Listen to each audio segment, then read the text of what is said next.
boleh ulang semua? Bismillahirrahmanirrahim. Okay, bila kita baca dalam Al-Fatihah, bila kita baca dalam solat, pastikan kita baca bismillah sedemikian. Okey, jangan baca bismillahirrahmanirrahim. Itu adalah salah. Okey, kerana apa? Kerana bismillah merupakan ayat yang pertama dalam surah Al-Fatihah. Jadi dia dikira sebagai Al-Fatihah, maka bismillah dalam Al-Fatihah baca betul-betul. Okey, tapi kalau luar solat, kita baca doa, bismillahirrahmanirrahim, itu tak panjang pendek, tak jaga tak boleh. Tak ada masalah. Tapi dalam solat, dalam surah Fatihah khususnya, tidak boleh. Okey? So kita bincangkan bismillahirrahmanirrahim ni apa maksud dia?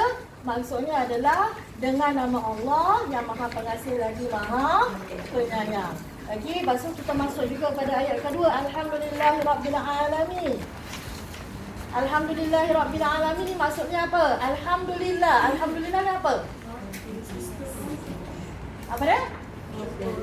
Bersyukur, all praises for Allah, segala puji bagi Allah. Allah ni siapa? Rabbil alamin. Tuhan semesta alam. Tuhan kepada semua makhluk. Makhluk bukan manusia sahaja, tetapi termasuk haiwan, termasuk jin, termasuk syaitan, termasuk alam persekitaran, termasuk langit, bumi. Itu semua termasuk dalam kategori makhluk-makhluk Allah. Okey? Lalu siapa yang baru join ni, you can just read the points there lah. Kalau let's say you have a question, later you can ask. Okay? Lalu ayat yang ketiga Allah ulang lagi, Ar-Rahmanir-Rahim. Saya lupa lah nak suruh baca dia. Okay, kita baca sama. Alhamdulillahirabbil alamin. Sekali lagi. Alhamdulillahirabbil alamin. Baik, alhamdulillah. Verse yang ketiga, Ar-Rahmanir-Rahim. Ar-Rahmanir-Rahim. Ar-Rahmanir-Rahim ni membawa maksud apa? Sekali lagi, yang Maha Pengasih, yang Maha Penyayang. So kalau kita tengok Allah kenalkan dalam 3 ayat yang pertama ni, nanti ayat keempat ni sama, Allah kenalkan kepada kita siapa Allah itu. Pertama Allah cakap, Allah ini Maha Pengasih dan Maha Penyayang. Kemudian Allah masukkan sedikit, Allah ini adalah Tuhan semesta alam. Kemudian Allah ulang lagi, Allah ini Maha Pengasih dan Maha Penyayang. Jadi itu adalah karakter Allah yang perlu kita tahu apabila kita mula nak belajar mengenai agama Islam ini. Kena belajar mengenai betapa Allah ini Maha Pengasih lagi Maha Penyayang. Okey, bukan Maha bukan Maha nak menghukum, nak punish, Maha nak masukkan, nak seksa kita, tidak. Okey, tapi Allah dulukan dengan betapa Allah ini penuh dengan rahmah dan kasih sayang. Okey, jadi insya-Allah hari ini kita akan masuk ke verse yang keempat, iaitu Maliki Yaumiddin. Cuba. Maliki Yaumiddin. Okey, Maliki Yaumiddin ini adalah, kalau kat sana ada the owner of the day of recompense. Maksudnya apa? Raja ataupun pemilik. Malik ni dia ada dua makna. Satu makna dia raja, lagi satu makna dia owner, pemilik. Okey, dua-dua boleh digunakan pakai di dalam ayat ini. Okey, raja kepada siapa? Pemilik kepada apa? Yaumiddin. Yaumiddin ni maksudnya apa? Hari pembalasan. Hari akhirat kelak. Okey, so maknanya bila kita cakap pasal Malik ni, kita akan nampak macam Allah cerita pasal Allah ini berkuasa. Kalau raja kan ada kuasa tak? Kalau we touch on raja first. Raja ini ada kuasa, dia ada power. Okey, kalau raja suruh kita buat, kalau kita let's say sekarang ni kita ada raja. Raja perintahkan kita untuk buat sesuatu, kita kena buat tak? Kena tak? Kena. Apa jadi kalau kita tak buat? Kita akan dihukum dan sebagainya. Okay, sama juga dekat dunia sekarang ni. Kita ada pemerintah. So dia ada, kita hidup dekat Singapura ni pun ada ruling. Kalau kita langgar, kita akan kena punish. Betul tak? Mesti akan kena punish. Okay? Jadi dekat sini pun yang pertama yang penting adalah kenapa Allah cakap Allah berkuasa pada hari kiamat? Adakah bermaksud Allah hanya berkuasa pada hari kiamat sahaja? Tidak. Okay, kita tahu benda tu kan? Kita tahu bahawa Allah ini berkuasa sepanjang masa, hatta sekarang ni pun. Okay, tapi menariknya kita go back dekat ayat yang kedua ni kan. Allah dah cakap Allah ini, segala puji bagi Allah, Tuhan semesta alam, Tuhan kepada segala makhluk. Okay. Ini dekat mana? Dekat dunia sekarang. Dekat dunia ni Allah ni yang kita tahu, yang kita percaya, segala makhluk yang ada. Kita tak cakap makhluk lah, kita cakap manusia. Segala manusia yang ada, kesemua manusia yang ada ini adalah ciptaan Allah SWT. Betul? Tak kisahlah agama apa. Betul? Betul. Okay? Tapi, adakah kesemua makhluk yang ada dekat dunia ni beriman kepada Allah? Tidak. Kerana mereka tidak percaya, mereka tidak menerima dan sebagainya. So, dekat dalam dunia sekarang ni, ada yang percaya kepada Allah, ada yang percaya kepada selain daripada Allah. Ini secara general Allah cakap Allah ni Tuhan kepada semua. Bila masuk ke ayat keempat, Allah cakap Allah ini berkuasa pada hari kiamat. Maksudnya apa?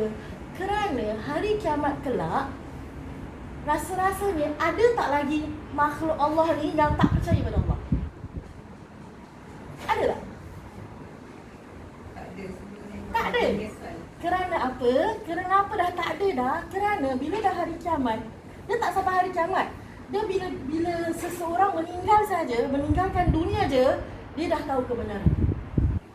Dia dah tahu kebenaran. So bila kita nanti kelak, bila sampai masa kita dah meninggal dunia, kita akan tahu kebenaran. Sama ada Islam ini agama yang benar, sama ada Allah itu adalah Tuhan yang sebenar, kita dah tahu kebenaran. Jadi orang-orang yang meninggal dunia dekat dunia ini tanpa beriman kepada Allah, saat mereka meninggalkan dunia itu sahaja mereka dah tahu kebenaran bahawa Tuhan adalah Allah SWT. Jadi dekat hari akhirat kelak yang bangkitkan semua makhluk ni siapa? Allah.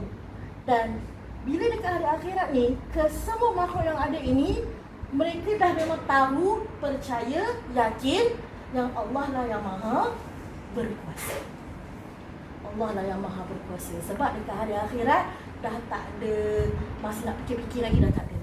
Memang dah nyata dan pasti lagi bahawasanya Allah itu yang paling benar. Okey? Jadi itu membawa maksud raja yang berkuasa. Okey? Lalu tadi kan dah cerita Allah ini maha pengasih, maha penyayang. Tapi kenapa ada hari pembalasan?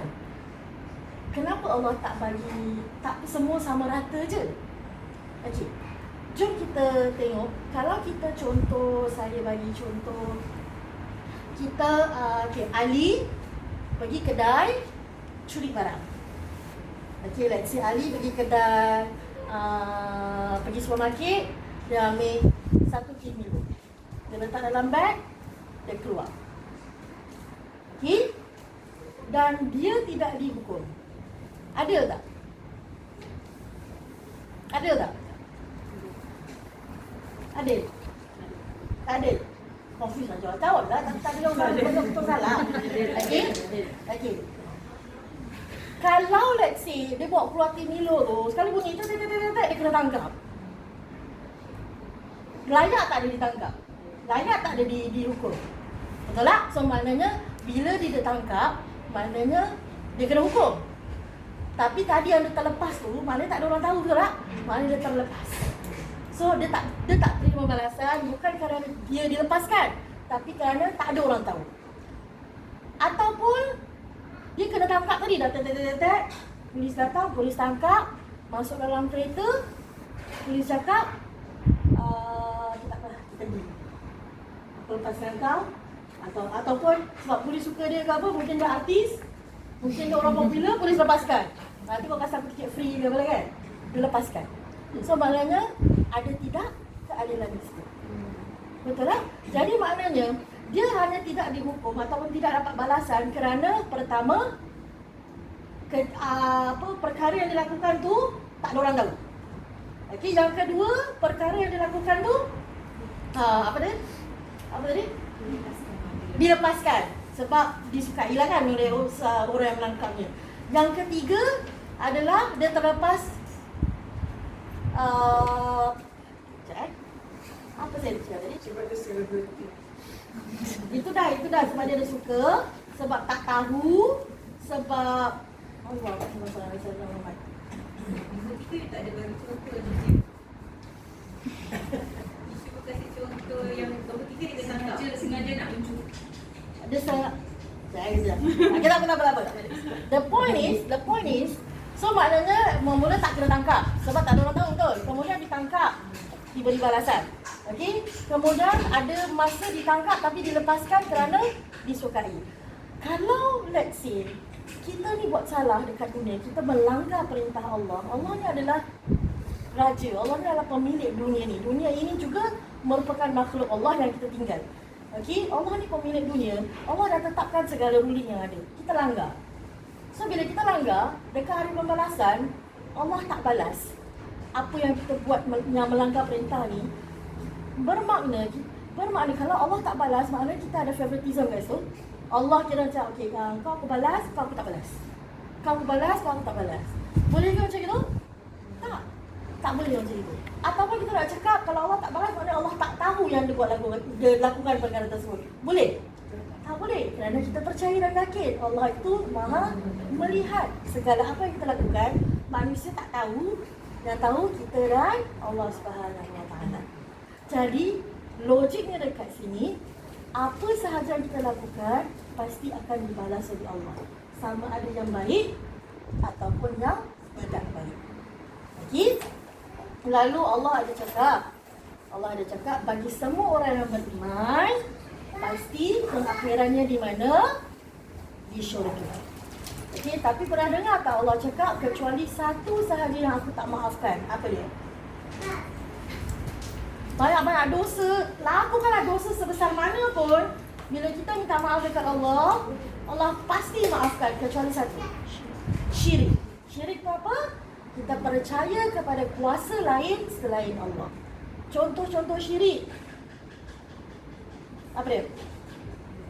Bomoh. Yang paling famous lah. Bomoh. Jadi apapun kita meletakkan harapan, dia ada syirik kecil, ada syirik besar. Okay, so hati-hati. Okay, hati-hati. Okay, bomoh tu kira ada syirik besar lah sebab dah percaya kepada kuasa jin dan syaitan dan sebagainya. Okay, jadi bila kita kecuali syirik. So kenapa kecuali syirik? Kerana bila kita dekat na'udzubillah min zalik, contoh sebelum kita meninggal kita lupa nak bertaubat kepada Allah. Ada dosa tak? Ada dosa. Tapi kita masih beriman. Dan kita percaya hari akhirat itu selama-lamanya. Kita masih ada peluang masuk syurga tak? Masih. Walaupun kita tak sempat taubat, kita masih ada peluang untuk masuk syurga. Tapi dosa-dosa yang kita ni ada nak kena bayar dululah. Bayar ke mana? Bayar kat neraka. Tetapi one fine day kita pasti masuk syurga. Kenapa Allah cakap kecuali syirik? Kerana bila kita meninggal, na'udzubillah min zalik, dalam keadaan tak beriman kepada Allah, there's no turning back already. Sebab Allah takkan maafkan dah. Kalau dosa-dosa lain, Allah maafkan lagi dekat akhir akhirat. Sebab kita cuma kena balas dekat, bukan cuma lah, kita kena balas, kita kena masuk api neraka. Tapi kalau syirik, kita akan masuk, na'udzubillah bukan kita lah. Kalau orang yang syirik ini, orang itu akan berada di dalam api neraka selama. Okey? Kan melirik lagi tau. Saya cuma nak share sedikit keadaan dalam syurga dan keadaan dalam neraka. Okey, kadang-kadang kita tengok orang Islam ni banyak diuji. Betul tak? Hidup tak senang. Hidup susah. Kadang-kadang ya Allah susah, saya solat tak pernah tinggal, puasa tak pernah tinggal. Tapi hidup ni tak pernah senang. Susah manjang. Kenapa? Allah nak naikkan darjat kita mungkin. Okey, dari sudut kita bersangka baik dengan Allah, Allah nak naikkan darjat kita kerana Allah berfirman dalam Al-Quran, Allah cakap jangan seseorang itu tidak digelar seorang beriman kecuali dia diuji. Okey, itu dari sudut Allah nak naikkan darjat kita. Dari sudut kita, apabila kita rasakan sedemikian, kita nak kena check balik. Sempurna tak ibadah kita? Bukan sempurna lah. Apa ibadah kita? Apa cara-cara yang boleh kita upgrade lagi ibadah kita? Mungkin kita buat ibadah tak ikhlas. Mungkin kita buat ibadah kerana orang. Mungkin cari sebab. Jangan hanya mencari jangan hanya memandang nikmat orang lain. Kerana kita takkan pernah dapat rasa ketenangan, kita tak akan achieve pun untuk rasa peace within ourselves kalau kita keep on comparing apa yang kita ada dengan orang lain. Sebab setiap daripada kita, setiap daripada individu ni, semuanya ada nikmat yang Allah beri, semua ada ujian yang Allah beri. Tak akan sama. Tak akan sama. Sebab tu kita tak boleh compare. Lagi-lagi zaman sekarang, zaman social media. Apa yang kita nampak dekat social media tu, apa yang cantik di dasarnya je. Itu cuma the surface of orangnya happiness. Betul tak? Di sebaliknya, kita tak tahu. Kita tak tahu. Okay, sebab itu sebenar-benarnya yang kita kena compete adalah dengan diri kita sendiri. Macam mana aku hari ini, macam mana aku nak lebih baik hari esok. Macam mana nak lebih baik tahun apa bulan hadapan. Macam mana nak lebih baik pada tahun hadapan. Dengan diri sendiri. Kalau dari sudut rezeki, okay, mungkin rezeki aku setakat hari ini, setakat ini sahaja. Tapi macam mana kita nak tambah baik rezeki? What should I do? Kalau kita lihat kepada orang lain dengan pandangan mata untuk jadikan sebagai inspirasi. Bukan sebagai rasa jealous yang dengki. Tapi lebih kepada jealous yang memberi kita inspirasi. Kita tengok, alamak, dia pun boleh buat, aku pun masih boleh buat. Bukan alamak, ini macam betul. Bukan. Berbeza kan? Attitude kita melihat kesenangan orang lain plays part in apa yang kita akan buat nanti. So itu yang kita nak lihat. Sebab tu dalam ayat ini juga, kalau kita tengok, dekat sini kata to instant sense of the end. Maksudnya apa? Kalau kita lakukan apa sahaja yang kita lakukan dekat dunia ni, baik amal ibadah ataupun pekerjaan ataupun apa sahaja perbuatan kita, kalau kita sandarkan kepada Allah, kalau kita lakukan, kita bawa Allah bersama, pasti pekerjaan kita itu akan berkati. Allah akan pandang. And please bear in mind that ibadah ni bukan setakat solat, puasa, zakat je. You pergi kerja pun ibadah. You masakkan orang pun ibadah. You bagi orang makan, you tolong orang pun ibadah. Okay, you datang duduk ni pun ibadah. You bagi tahu orang lain pun ibadah. Sebenarnya apa sahaja yang kita lakukan dekat dunia ni merupakan ibadah. Kalau kita sertakan dengan niat, kita lakukan kerana Allah Subhanahu Wa Taala. Okay, apa sahaja. You jaga macam Fika ni semua my parents, my teachers, teacher from my side. Kerja jaga budak-budak pun ibadah. Okay, walaupun bukannya dia ajar, walaupun bukan ajar Quran, bukan ajar alibata, tetap ibadah. Kerana apa? Mendidik anak kecil. Apa je lah perbuatan yang you buat, you kerja hospital, jadi nurse. Pada dasarnya nurse tak tutup aurat, betul? Tapi pekerjaan tu merupakan ibadah. Kerana mulianya pekerjaan seorang nurse itu. Okay, so yang kedua, poinnya to always have akhirat goal target in everything we do. So maknanya bila kita lakukan sesuatu, apa sahaja, kita tanamkan dengan niat, ini adalah saham untuk hari akhirat nanti. Walaupun kita dibayar gaji lah, kita kerja dibayar gaji kan, kita dibayar gaji pun tak apa. Macam aku buat ini kerana Allah Ta'ala, lalu kita buat kerja kita. Kita selalu sandarkan jadi apa tahu? Bila kita kurangkan expectation kita dekat manusia, kita akan kurang dikecewakan. Sebab selalunya banyak terjadi kan, kita selalu letak harapan pada manusia. Kita sayang sangat orang ni, kita percaya sangat orang ni. Tapi sampai satu masa, kita rasa macam dia okey dengan kita. Tapi sampai satu masa kita rasa dikecewakan sebab mungkin kurang penghargaan dan sebagainya.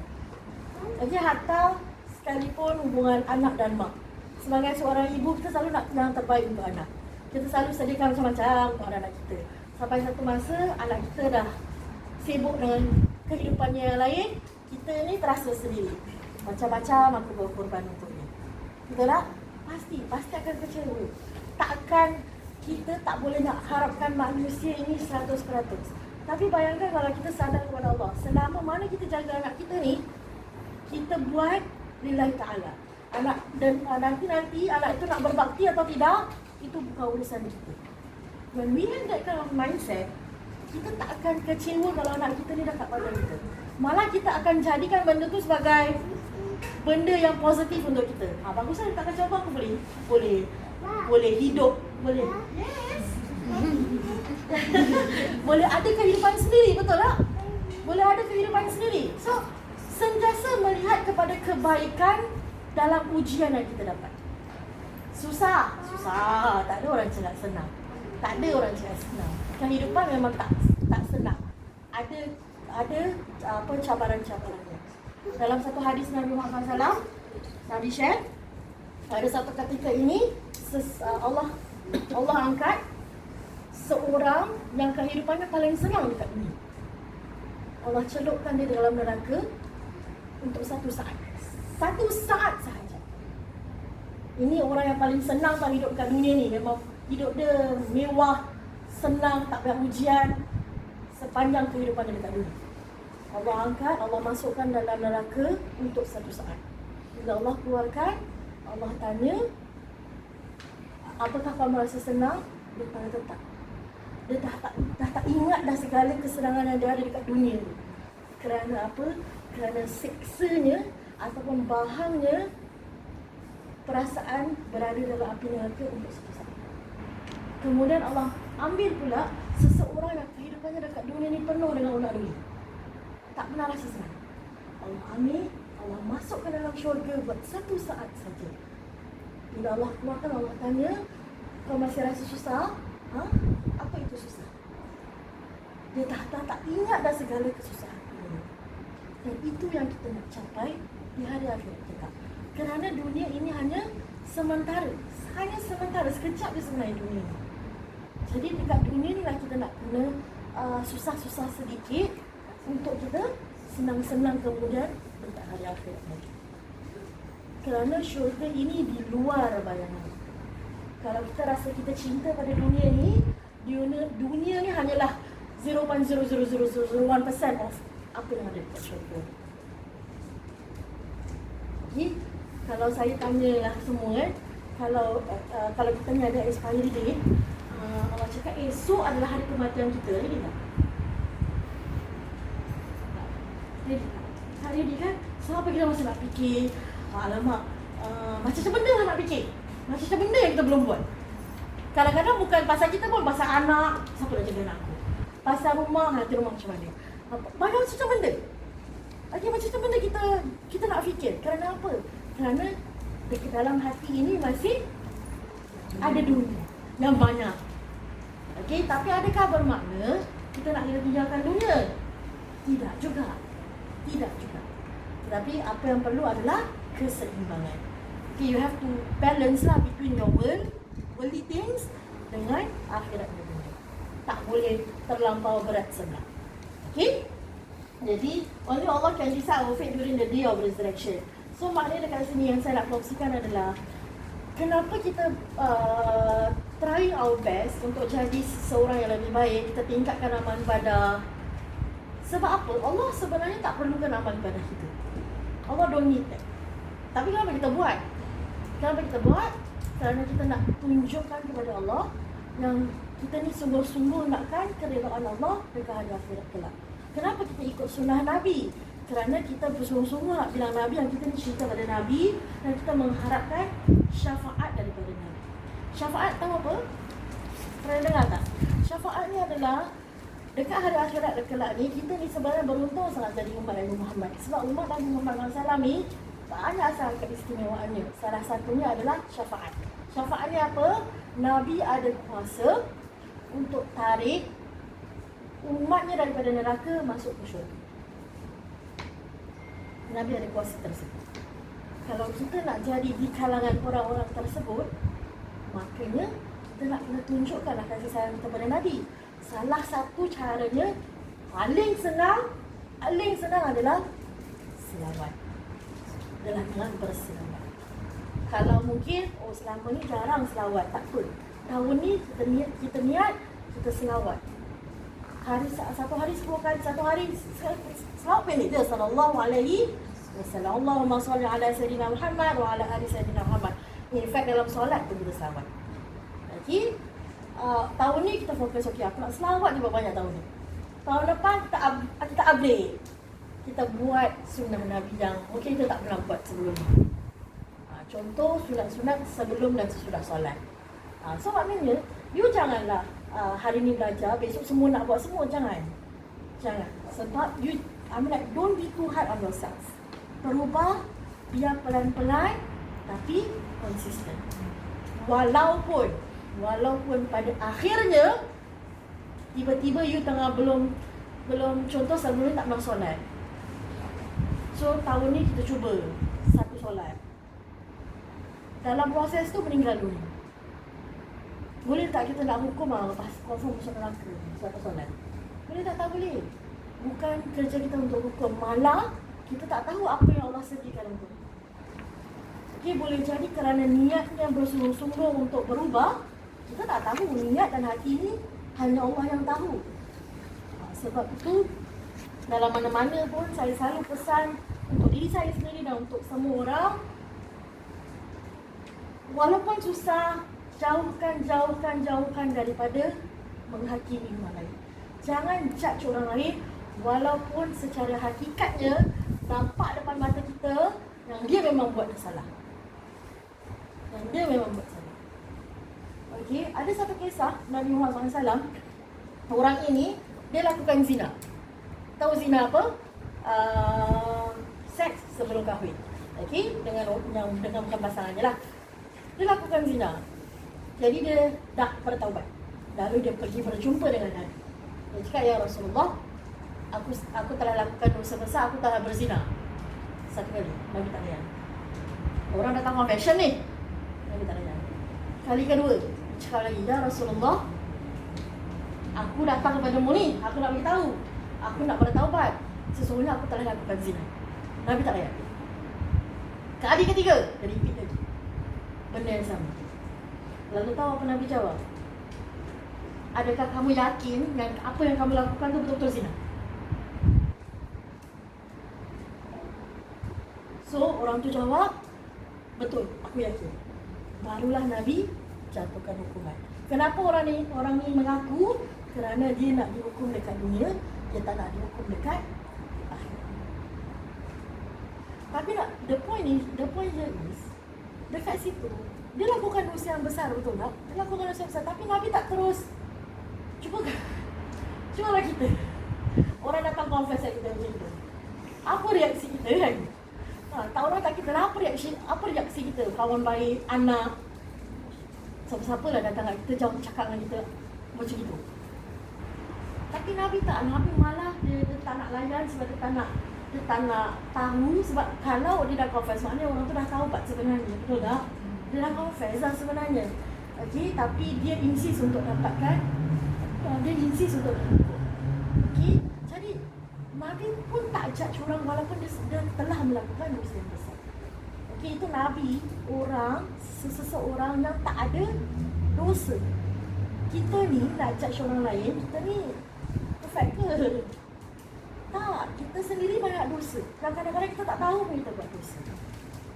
Okay, so kalau terlintas, tiba-tiba kita macam nampak orang ni macam terjudge, istighfar. Kita selalu istighfar. Lama-lama hati kita akan bersih. Lama-lama kita pun dah tak ada nak judge orang lain, malah kita akan judge diri sendiri sahaja. Sebab apa? Sebab nak memperbaiki diri. Okay, itu ayat untuk Maliki Yaumiddin. Jadi raja kepada hari pembalasan, kerana hari pembalasan ini di mana semua makhluk akan diadili. Okey, baik, kita masuk kepada ayat yang seterusnya. Iyyaka na'budu. Okey, kalau kita baca dulu Iyyaka na'budu wa iyyaka nasta'in. Apa maksudnya? Hanya kepadamu, hanya kepadamu na'budu, kami menyembah. Wa iyyaka, dan hanya kepadamu kami mohon pertolongan. Okey, poin yang pertama, the feeling of doing our best to worship is due to Allah. Okey, bila kita iyyaka na'budu, kita fokus iyyaka na'budu dulu. Bila kita sebut iyyaka na'budu, maksudnya hanya kepadamu kami menyembah. So kita nak apa, bagi tahu Allah, kita ini hidup, memang Allah jadikan, Allah cakap, Allah berfirman dalam salah satu ayat Quran, Allah jadikan manusia dan jin di muka bumi ini adalah untuk menyembah Allah, to worship Allah Subhanahu Wa Taala. Jadi dekat dalam surah Al-Fatihah ni kita cakap iyyaka na'budu wa iyyaka nasta'in. Kenapa Allah gabung ni dua? Hanya kepada-Mu kami menyembah, hanya kepada-Mu kami minta pertolongan. Kerana kalau kita ni iman kan naik dan turun kan. Kadang-kadang kita rasa rajin betul, nak beribadah rajin betul, nak solat. Tapi ada masa ya Allah nak solat malas betul. Betul tak? Memang itu adalah normal. Bukan memang normal untuk semua orang. Okey, normal untuk semua orang. Tapi perbezaannya adalah ketakwaan masing-masing lah. Macam mana kita nak react terhadap kemalasan tersebut. Macam mana bila iman kita turun ni, iman kita tengah down ni, macam mana kita nak naikkan balik. Itu masing-masing lah. Okey, kenapa Allah rizikkan? Sebab tanpa pertolongan daripada Allah, kita tak akan mampu untuk beribadah kepada Allah. So maknanya kita ni beribadah, contohlah kita ni seorang yang beribadah siang, pagi, petang, malam, sentiasa beribadah. Lalu kita pun meninggi diri, katakan yang kita ni seorang yang kuat beribadah. Jadi ketahuilah kita kuat beribadah tu pun kerana keizinan oleh Allah Subhanahu Wa Taala, kerana kekuatan yang diberikan oleh Allah Subhanahu Wa Taala. At the end of the day, apa saja yang kita mampu untuk lakukan, kita mampu untuk contoh kita kalau kerja, kita mampu untuk bagi idea yang best. So kalau kamu start puji, apa yang kita cakap? Alhamdulillah. Ataupun selalu orang cakap je, kalau nak cakap Arab sekarang, cakap hadza min fadli rabbi. Cuba ulang. Hadza min fadli rabbi. Apa maksudnya? Hadza ini adalah daripada apa? Allah. Daripada Allah. Datang daripada keberkatan Allah. Itu daripada rahmat Allah. Kerana aku hanya menyampaikan apa sahaja yang Allah ilhamkan. Apa sahaja yang Allah beri. Kita masak sedap. Memang skill betul. Usaha kita skill kan, masak sedap. Orang puji. Alhamdulillah hadza min fadli rabbi. Macam itu je. Ataupun alhamdulillah ni Allah yang bantu.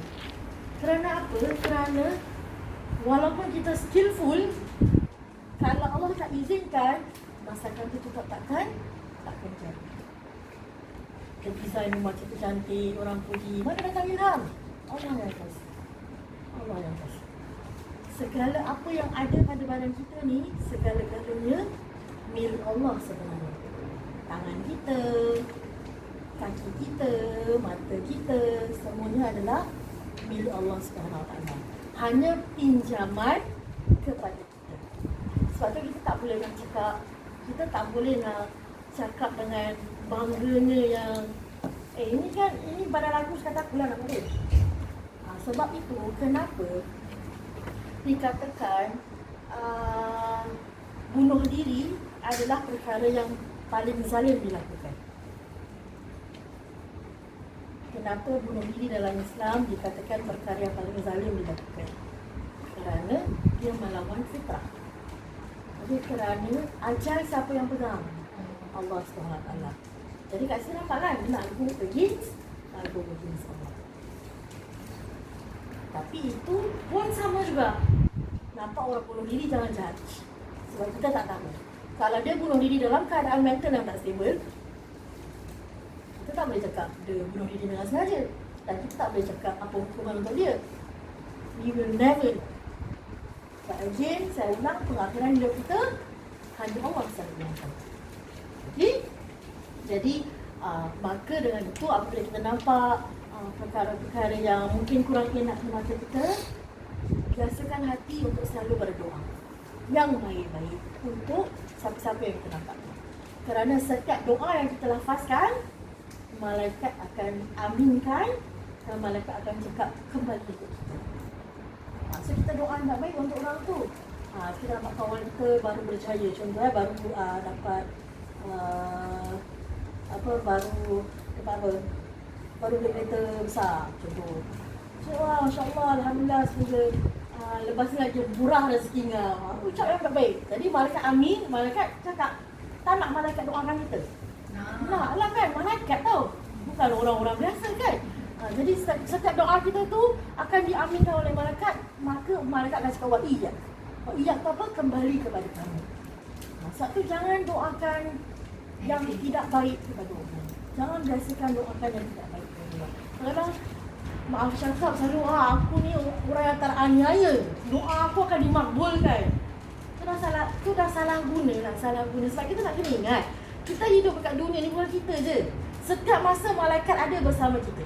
Setiap masa malaikat ada bersama kita. Okey, jadi sebagai seorang yang beriman, mesti ada rasa malu dengan malaikat. Mesti ada rasa malu dengan malaikat. Okey, jadi jangan ucapkan perkataan-perkataan yang tak baik, atau jangan doakan perkataan-perkataan yang tidak baik. Okey? Jadi maknanya hanya kepada Allah kita masuk wa iyyaka nasta'in, hanya kepada Allah kita mohon pertolongan ni adalah kerana apa?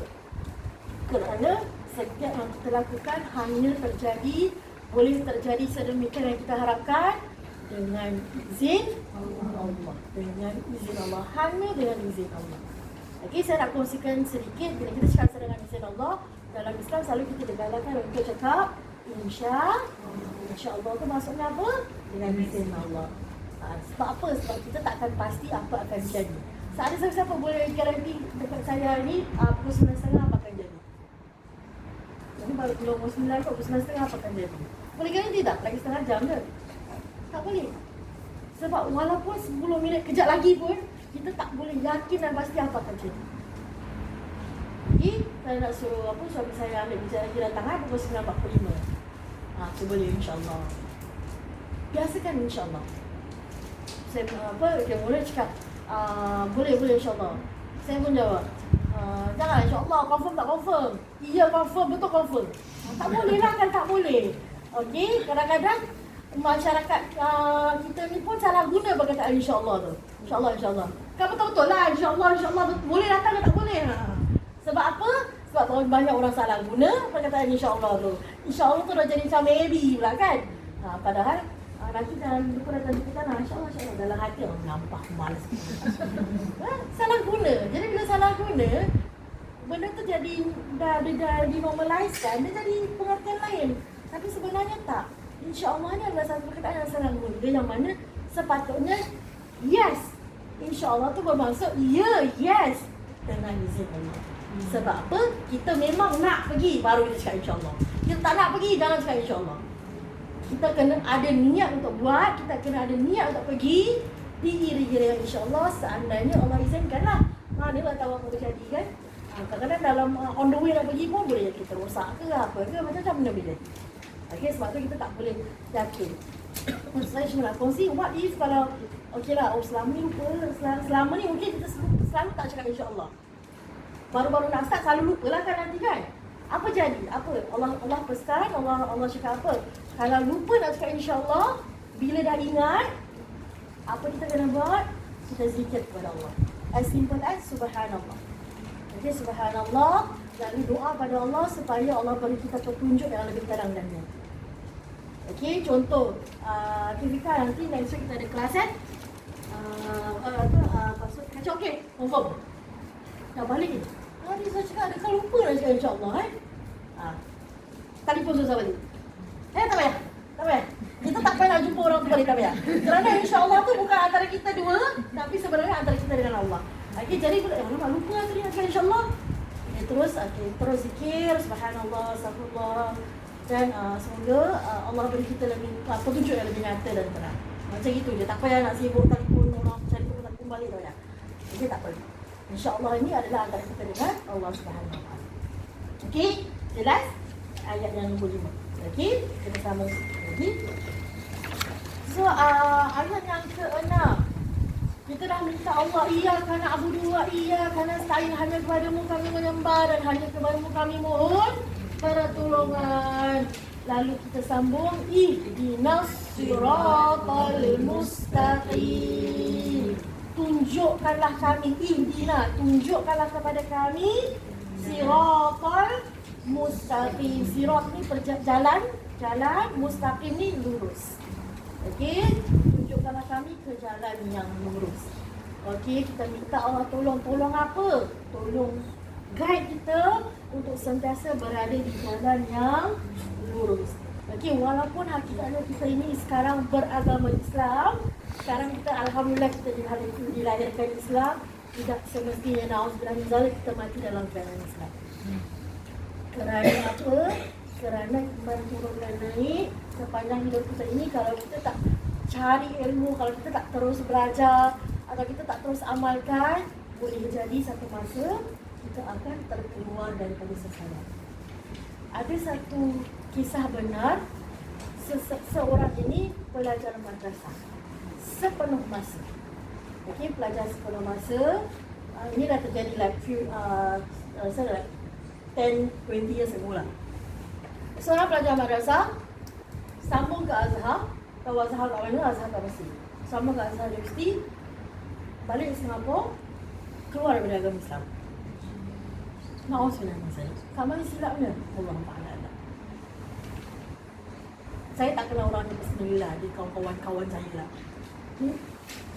Kerana apa? Dia ada dua. Bila kita dah belajar semua benda, bila kita start untuk question benda yang di luar kawalan kita, dekat situ kita akan berguna. Dan itu adalah benda yang paling bahaya sekali. Sebab Allah yang jadikan otak kita ber. Allah jadikan kita dengan brain. Allah jadikan kita dengan brain ni ada limitation. Sampai tahap mana yang kita boleh berfikir. Tapi kalau kita cuba untuk berfikir di luar, fikir di luar kotak tak apa, jangan berfikir di luar kotak. Itu yang jadi banyak orang tak betul. Sebab tu kalau kita tengok dekat IMH tu banyak orang-orang yang educated. Sebab apa? Sebab diorang cuba untuk fikirkan sesuatu yang tak patut diorang fikir. Contoh kalau dalam agama Islam kalau belajar agama sendiri, kita dah start, kita baca sebab dalam agama Islam ni kita kena beriman pada benda yang gaib. Benda gaib ni benda yang kita tak nampak. Okay, benda yang kita tak nampak ni lah yang banyak orang question sampai satu tahap dah tak boleh terima gaib, dia terima benda yang logik sahaja. And benda yang logik ni sebenarnya, kalau kita percayalah, kalau kita keep on baca, dia akan mengganggu akidah. Sebab tu kalau tak kuat, jangan baca pasal agama lain. Sebab apa? Sebab agama lain, ada agama yang berpegang pada logik semata-mata. Kalau you baca, iman you ni tak betul-betul kuat, you akan goyang. Sebab tu banyak orang-orang yang educated ikut ajaran sesat. Kadang-kadang macam tak masuk akal kan. Doktor, lawyer, ada pelajaran ni orang, tapi semua ikut ajaran sesat. Kenapa? Because of this. Orang yang mengajar ajaran tu membawa logik kepada mereka. Agama Islam is not all about logic. Ada yang logik, yes. Ada yang facts, yes. Tapi ada juga benda yang gaib yang kita kena percaya, yang kita tak nampak.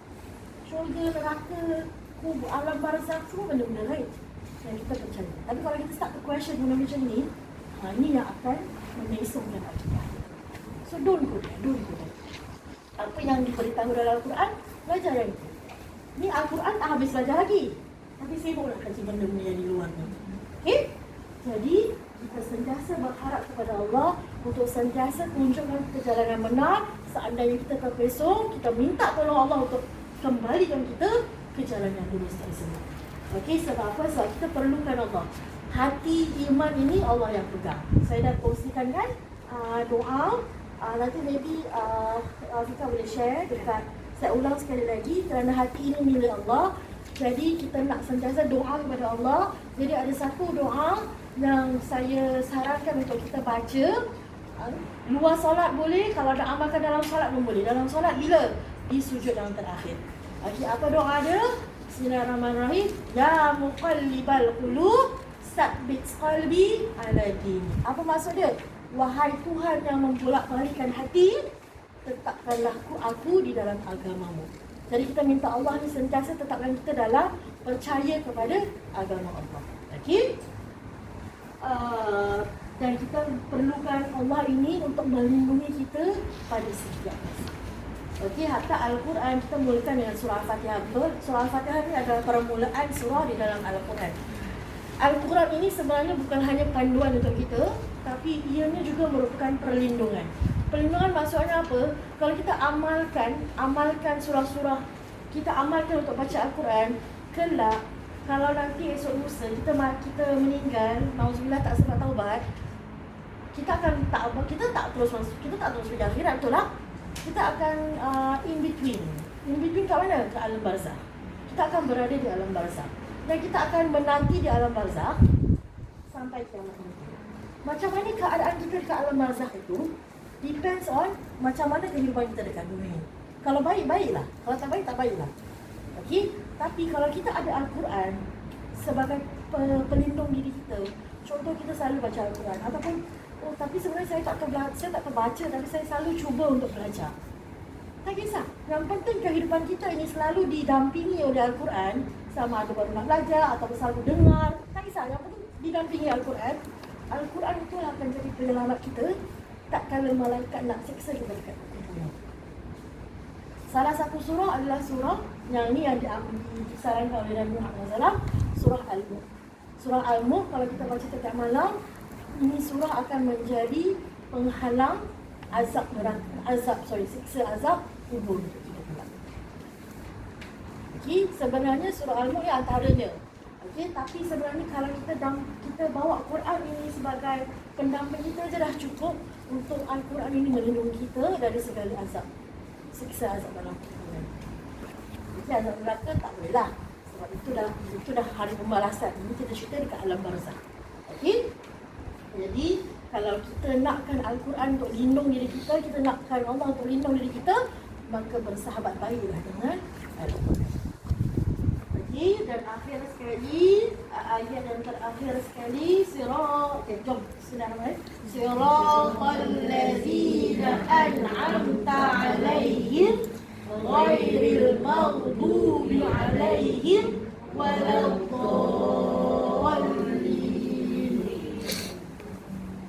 Nak tanda suami kan? Okay, siratal ladzina an'amta 'alaihim, the first part of the verse. Okay, siratal ladzina, sirat jalan-jalan, sejalan, alladzina orang-orang. Okey, an'amta 'alaihim yang kau beri nikmat.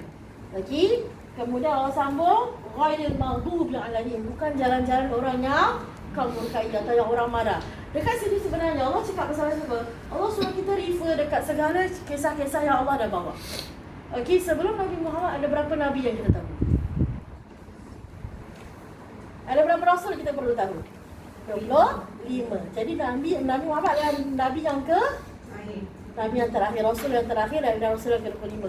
Sebelum Nabi ada 24 Rasul yang lain. Dan mereka ada umat-umat mereka yang tersedia. Dalam Al-Quran Allah dah ceritakan mengenai umat-umat Nabi-Nabi tersebut. Ada umat yang dihapuskan terus. Tak ada generation langsung. Ada umat yang generationnya daripada dulu sampai ke hari ini. Macam itulah perangai dia. Ada umat yang memang beriman dan bertakwa. Okey, so Allah suruh kita kaji, baca Al-Quran. So kita bila baca, sebab tu Al-Quran ini sebenarnya bukan hanya panduan untuk kita macam mana nak solat, macam mana tak, itu semua tak ada dalam Al-Quran. Tapi lebih kepada cerita-cerita, kisah-kisah yang Allah bawakan dalam Al-Quran ini untuk kita belajar, untuk kita bertadabbur, untuk kita jadikan pengajaran bagi kehidupan seharian kita. Begitu juga dengan kisah-kisah yang Allah dah terangkan kesalahan-kesalahan yang mereka lakukan. Kesalahan-kesalahannya banyak kan dalam Al-Quran, banyak sangat cerita. Bukan hanya kisah-kisah para anbiya, tetapi juga ada kisah-kisah yang bukan nabi. Ada banyak kisah-kisah lain. Okey, yang boleh kita baca dan ambil pengajaran, dan bila kita baca kisah-kisah orang yang baik, kita azamkan pada diri kita untuk kita jadi antara golongan daripada mereka. Tapi bila kita baca kisah-kisah yang contoh betapa kejamnya si Abu Lahab tu sampai Allah kisahkan dalam satu surah. So bila kita baca, kita doa kepada Allah semoga kita ini bukan berada dalam golongan tersebut. Nauzubillah min zalik. Okey, sesuatu Allah datangkan dalam ni. Kalau awal-awal kelas saya ada cakap surah Al-Fatihah ni sebenarnya the summarize of the whole Quran. Okey, dalam dan ayat yang terakhir nak bagi tahu pasal betapa Allah dah ceritakan pasal orang-orang sebelum kita. Ni siratal ladzina an'amta 'alaihim ghairil maghdubi 'alaihim berkenaan dengan orang-orang sebelum kita. So the summarize of Al-Quran itu sendiri. Okay, maknanya dalam Al-Quran juga dikatakan, dibawakan kisah-kisah orang-orang sebelum itu. Yang mana yang ada Allah yang bernikmat, yang dijanjikan syurga. Hatta dalam Al-Quran pun ada kisah mengenai orang-orang yang Allah janjikan syurga. Dalam Al-Quran juga Allah ada bagi the list macam mana kita nak jadi di kalangan orang yang berjaya. Semua ada dalam Al-Quran. Sama ada kita ini kaji, baca ataupun tidak. Saya daripada Futan Madrasah. Lepas tu saya sambung diploma, saya sambung degree. Lama tak kerja? Lama. Lepas tu saya kerja ini tahun ni dah masuk 5 tahun. Sehingga hari ini pun ada banyak lagi dalam Al-Quran yang saya tak tahu. Walaupun Al-Quran ni sebenarnya ada 30 juz je, betul tak? Surah ada 114 je. Daripada dulu sampai sekarang itu juga. Tapi hatta sehingga ke hari ini pun setiap kali tak payah lain, surah Al-Fatihah saja. Setiap kali kita baca ataupun cari tahu mengenai surah Al-Fatihah, akan jumpa benda baru. Sebab nak cakap luasnya ilmu Allah ni, kita belajar ni takkan pernah habis. So jangan cakap, oh tak ada, saya sebenarnya dah khatam lah Quran sekali tu kira macam baru sikit saja. Saya sampai sekarang belum, saya sebenarnya daripada tahun bila tak, saya nak buat satu benda ni sampai sekarang saya tak habis-habis lagi. Saya nak buat apa tau? Saya nak baca kan kalau kita baca Quran khatam kan? Baca Quran kan? Saya nak baca makna dia tu, mengikut pada turunan. Tak pernah dapat sampai habis. Tak ada habis lah saya kata, tak ada habis. Konsistensi tu kurang sikit orang kata kan? So maknanya sebab apa? Sebab kita dah kata dia dah boleh kata alhamdulillah. Tapi saya nak buat tu jugalah, nak faham isi Al-Quran. Itu belum tadabbur tau, baru terjemahan sahaja. Itu pun tak dapat lagi sampai sekarang. So maknanya insya-Allah satu hari nanti insya-Allah. So maknanya dengan Al-Quran ni ada je benda baru yang kita boleh buat. We just have to be creative about it. Kalau rasa penat baca Quran je lah, tak orang nak kita kan. Penat baca Quran kan, buat benda lain. Okey, hari ni kadang-kadang macam contoh bulan Ramadan, orang kerja sangat nak khatam Quran. Sampai kadang-kadang the quality bacaan tu tak ada. Saya dulu macam itu jugalah. Ya, saya dulu gitu juga nak kejar. Baca laju. Kalau macam baca laju, tapi tak faham buat apa. Baiklah, itu saya. Okey. So itu yang saya cuba nak buat macam itu. Tapi bila buat macam itu macam lambat pula, tak habis. Tapi insya-Allah one fine day kita akan dapat buat. Jadi be creative with your Quran channel. Buatlah apa yang boleh. Kalau you nak fokus satu surah, fokuslah satu surah. Mungkin fokus satu surah sampai hafal, sampai faham pengertian surah tersebut. Don't compete with others. Kita ni kadang-kadang rasa penat, rasa ni sebab kita sibuk nak compete dengan orang ni. Tapi compete with yourself. Bulan ni apa yang kita dapat achieve? Okay, then next month apa yang boleh buat? Lepas tu dah oh alamak, dah terkurang sikit. Okay, backup lagi. Dan saya kata, you create your own journey. Jangan compare dengan orang lain. Apa orang lain cakap, yang baik kita ambil lah. Yang tak baik, tapi sikit. These are all noises. Jangan dengar. Okay? So, itulah dia pengakhiran surah Al-Kahfi. Sebelum tu saya nak share ni. Kita tak tolong pas-pas. Ini sepatutnya share apa tadi?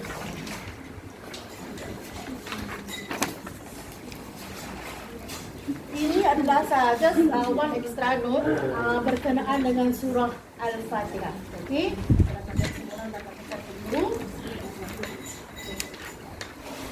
Ini adalah saya datangkan tunggu. Cukup tak? Kalau tak cukup share dulu, nanti saya kasih saya punya. Kalau tak cukup juga nanti next time saya print yang lain.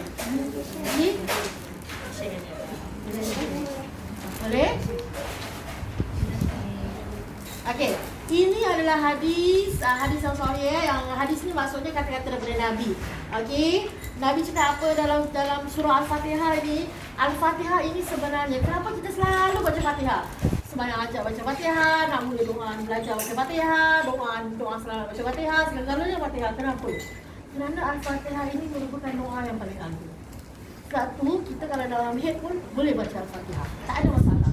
Sebab Al-Fatihah ini dikira sebagai doa tu. Okey?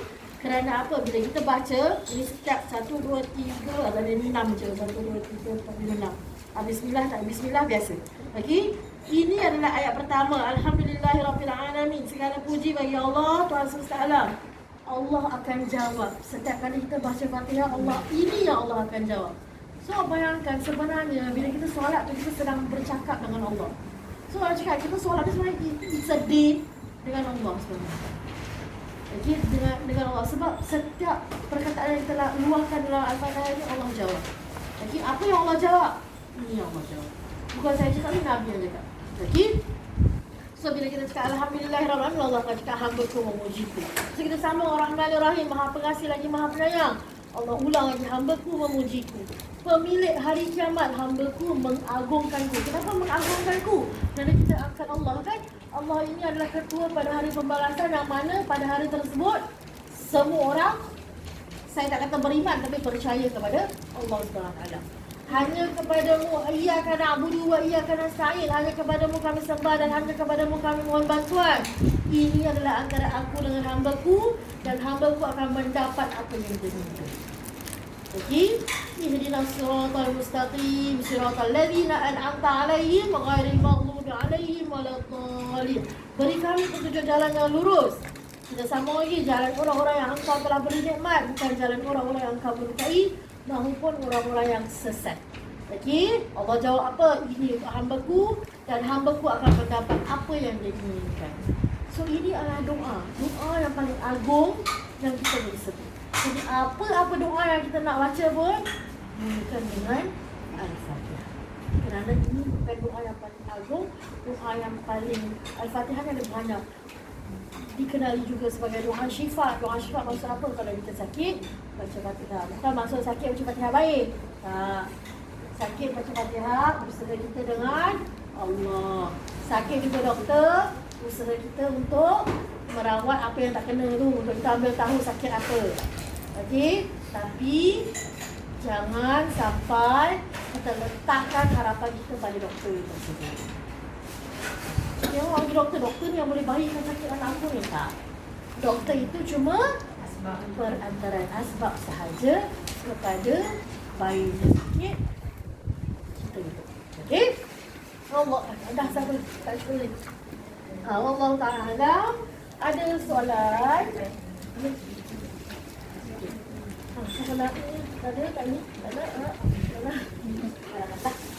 Tak ada. Ada sebarang soalan? Tak ada? Jangan malu, jangan segan. Saya boleh jawab, tak jawab, tak boleh saya bawa ke dunia lagi.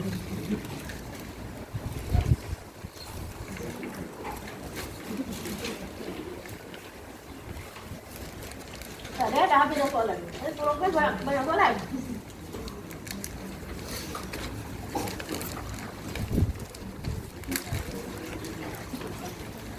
Tak ada? Okay, kalau tak ada, kita akan tutup belajar hari ini dengan doa. Jangan simpan dulu, jangan simpan dulu. Kita tutup dengan doa ni. Okey? Doa ni berlagu sikit. So, siapa yang tak boleh baca, boleh ikut Rumi dia ni. Ikut je lah. Okey? Ready? Bismillahirrahmanirrahim. Allahumma rahmna bil Qur'an waj'alhu lana imaman wa nuran wa hudan wa rahmah. Allahumma zakkirna minhu ma nasina wa 'allimna minhu ma jahilna warzuqna tilawatahu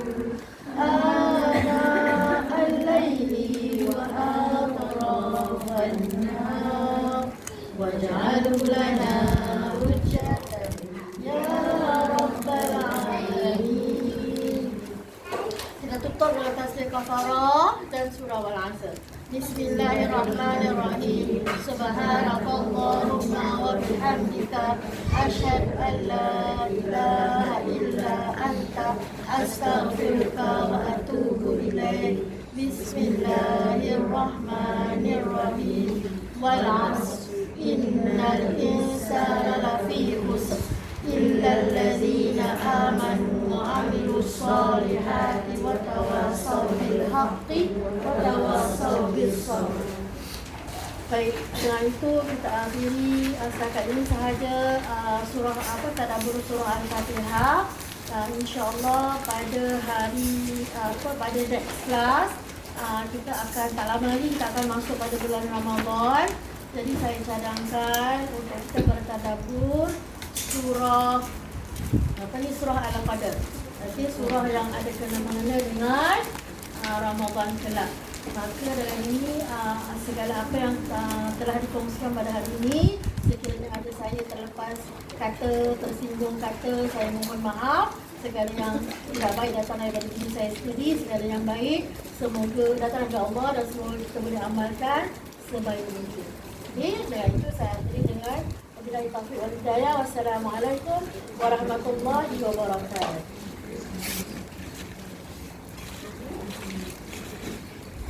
Solat ke?